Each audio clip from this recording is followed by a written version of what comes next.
Welcome to this first of probably two videos involving the JavaJam case study for Chapter 6. If you look on page 260, basically what's going to happen in this case study is you're going to take the CSS file, that's where the heart of the exercise will get busy, and we'll take the layout that is already in place for the Chapter 4 case study. Remember, Chapter 5 didn't have a case study assignment with it. And we're going to make it to where the pieces or the elements of the case study will be in a container that we'll call wrapper, and we'll lay this out a little bit differently. This is the wireframe design from page 260, and you can see where the wrapper class is. I'll see if I can work this out with a pen. I'm not sure how well this will work. But the wrapper class is right here, and it will contain, it'll be a big division or div that will have all of these parts with it. The header across the top, not heading but header. The footer across the bottom that has the email. The links will be right here along the left side, kind of like Blackboard. The content of the page, the body of it will be right here. Again, think Blackboard to get a visual. And it'll have a picture that floats automatically to the right. If you look at this next screen, I hope you can see this up close. I'm having to play with Microsoft Word a little bit to see if I can get this to work. So I'm sorry if you see some various little items pop up and down on the screen. If you look at this, this is the original Chapter 4 case study screen right here, where we've got the header, or heading rather, right across here. The navigation bar is across the top and in the center, and then we've got the text, the content right there, and then there's the picture that's already on the right. What's going to happen in this main page in JavaJam when we do the case study is we'll still have the heading across the top, JavaJam Coffee House, but notice what happens right here.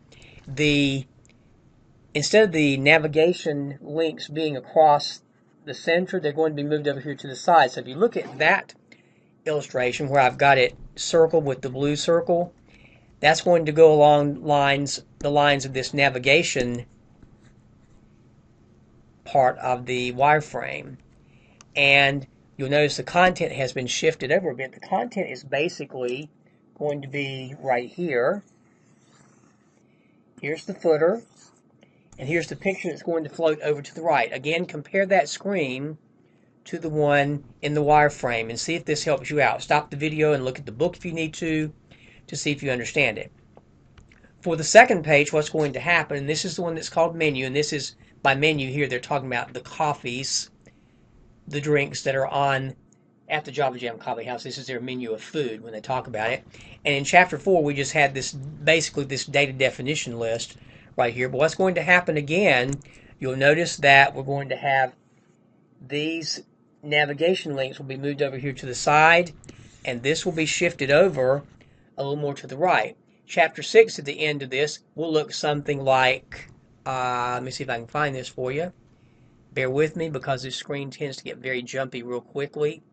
The menu screen now will look like this. I hope you can see this on the video.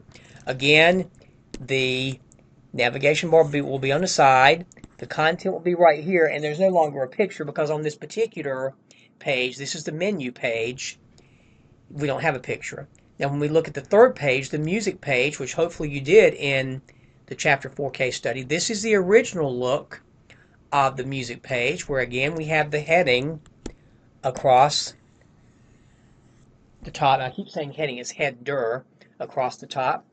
We have the navigation bar in the center, and we have these two sections in the content where we have the January performance, the February performance, with the performers' pictures, Melanie and Greg, and then we have the footer at the bottom.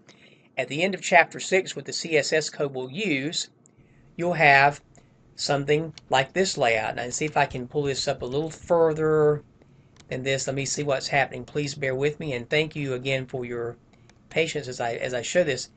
This may have cut off, but I think enough will be here to where you can look at it. Let me see if I can possibly pull this up just a little bit better. I'm having trouble getting this resized because my computer is being a little bit difficult here. So thank you for bearing with me in my less than perfect video situation. See if I can do this. Here we go. Okay, it's probably a little too big for one page. And so that I don't confuse the more nervous student, I'll go ahead and erase this stuff. All right, when you look at the Chapter 6 layout, it's tiny on your screen, I'm sure, but you'll get the idea. Again, what happens here is the headers across the top. Notice that the navigation bar, again, is on the side, and then the content has a slightly different layout. One thing you'll notice possibly as you do the case study, the word January and the word February have lowercase letters. They're going to be styled differently here with capital letters. And you might notice that I think this is the case, that because the content has been shifted over slightly to make room for the navigation bar, you'll notice this automatically kind of shifted over also. This can all be done with the changes to the CSS file. There'll be most of the work in Chapter 6 will be with the CSS section, and just a very little bit of change is going to go on with the HTML pages. And I wanted to give you just kind of a preview of how this is going to be set up. My advice to you is that you take, in Blackboard, take the Chapter 4 solution from Blackboard that I've given you and use that as a springboard for doing Chapter 6. That will make it a lot easier for you. Now, I had some students to get very upset because I think they misunderstood one of my conditions here. What I'm saying to people is, if you've done the Chapter 4 assignment, even if there are mistakes, that's wonderful. I'm providing you the solution as a springboard to make this assignment a little bit easier for you to handle. But if I were to have a person that took this original Chapter 4 solution, submitted it late as if it were their own, that would be plagiarism. That's what I'm saying. I don't want people to use my Chapter 2 solution as a submission for a previous assignment. In other words, I wouldn't want any dishonesty going on.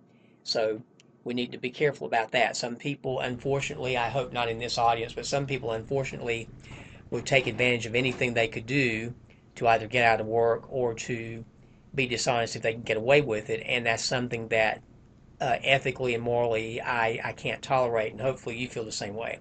In any event, this is the way that your JavaJam Coffeehouse Chapter 6 case study will look. Again, we're going to base it on this wireframe design right here. We'll have some divisions or divs called wrapper, header, nav, content, float right, and footer, and we'll make some definitions with these. We'll take the links which were recommended in the chapter if you've done the worksheet already, and on pages 260, 263, that's the actual case study itself, but we'll move the navigation menu over to the left-hand side. It'll have a style very similar to the design of how Blackboard looks, where you've got the navigation, the links over on the side, the header, and the heading and the footer information is on, or header and the footer information are on the top and bottom respectively, and the picture flows.